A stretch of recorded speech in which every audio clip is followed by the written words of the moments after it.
یو حدیث کې راځي رسول الله صلی الله علیه وسلم فرمایي من قرأ قل هو الله احد 10 مرات چا چې قل هو الله احد سورت لس کرته ولوستو نو بنى الله له قصرا في الجنه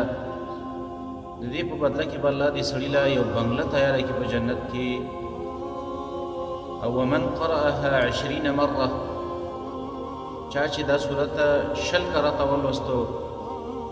نو بنى الله له قصرين في الجنه د دې سړي دپاره به الله پاک دوه محلونه او دوه بنګلې تیارې کړي په جنت کې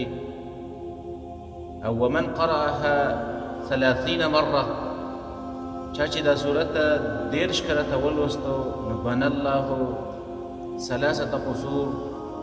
الله پاک به د دې سړي دپاره درې بنګلې او درې محلونه تیار کړي په جنت کې فقال عمر ته چې کله دا خبره واورېده دا حدیث یې واورېدو نو عمر ته هم فرمایله چې اذن لنکثرن قصورنا مونږ خو به یا رسول الله بیا ځان له ډېرې بنګلې او ډېر محلات تیار کړو نو فقال له رسول الله صلی الله علیه وسلم نبی علیہ السلام فرمایل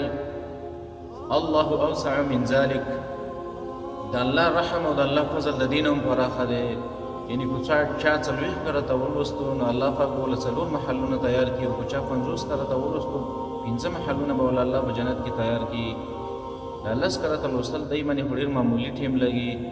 او پکار دا ده چې موږ او تاسو روزانه دا صورت 10 کرته یا 20 کرته یا 13 کرته یا څومره چې زموږ وس کېږي